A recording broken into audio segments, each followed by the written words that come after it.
Bonjour à tous et bienvenue pour une nouvelle vidéo Maharprod. Alors aujourd'hui on va voir comment sculpter une cape sur une figurine. Alors c'est une figurine que vous connaissez déjà parce que vous l'avez vue donc pour le tuto sur la sculpture d'une main de Space Marine dans le tuto Sculpture 32 que je vous invite peut-être à voir en premier si vous l'avez pas déjà vu.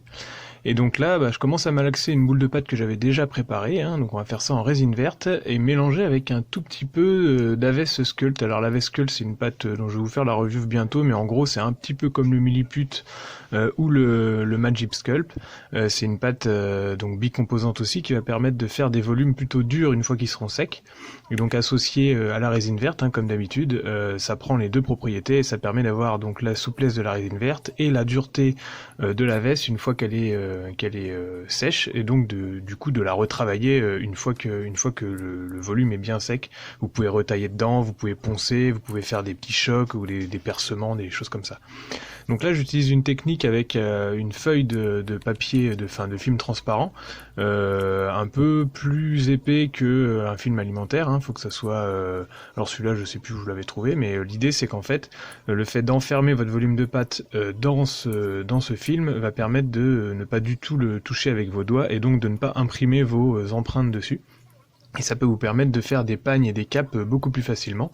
Vous faites en gros, vous étalez la pâte comme je viens de le faire en un carré assez grossier, que vous enfermez avec beaucoup d'eau, hein, faut que ça soit mouillé des deux côtés entre vos deux feuilles de plastique. Vous rassemblez comme je suis en train de le faire, et puis vous appuyez avec le doigt.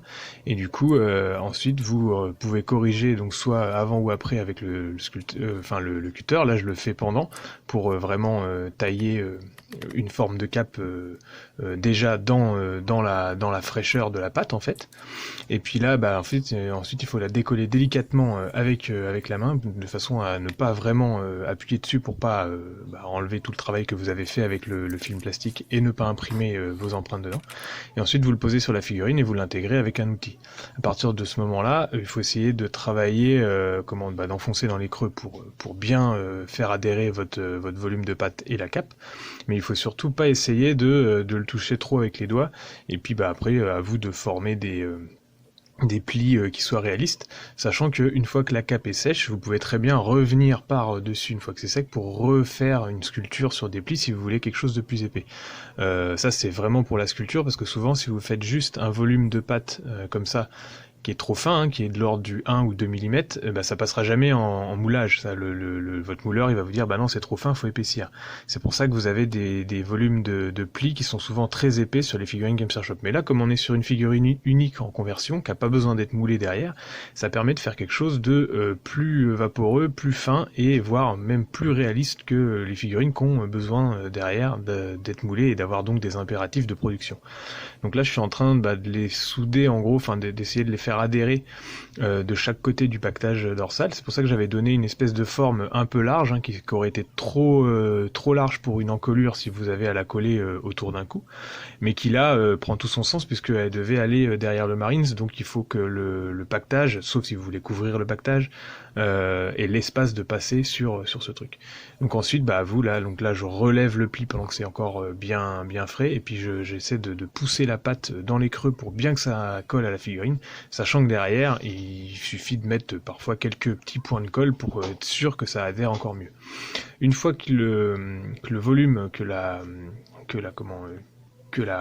plaque de pâte est bien posée, et vous pouvez donner des petits coups d'outil pour commencer à faire des plis un peu plus fins aux endroits où c'est attaché, comme le ferait un tissu normal. Et puis après, vous mettez en forme en vous aidant de l'outil, d'un outil qui pourrait d'ailleurs être un tout petit peu plus gros, hein. Là j'utilise le même outil que j'ai utilisé, donc c'est un pinceau de lissage, et vous formez des plis en fait. Il faut faire des plis parfois un petit peu exagérés, pour donner une sorte de mouvement. Alors en fonction de la figurine, il y a des mouvements qui sont plus ou moins judicieux, hein. Donc là, comme il a le bras tendu, et on peut imaginer que la cape vole de ce côté-là parce qu'il y a eu un mouvement. Et puis après, vous pouvez peut-être le tiger sur un socle et mettre des petits soutiens pour que la cape reste bien dans la position que vous voulez lui donner. Et ensuite, vous attendez que ça sèche. Donc voilà, c'était vraiment un tout petit tuto, hein. J'espère que ça vous aura plu. N'hésitez pas à me poser des questions en commentaire, et donc là, je vous laisse découvrir la figurine finie avec sa cape mise en place et sèche. À bientôt à tous pour un autre tuto. Merci à vous de me suivre, et puis n'hésitez pas à vous abonner à ma chaîne. Moi, ça me fait avancer. et puis ça fait plaisir. Donc voilà, merci à vous.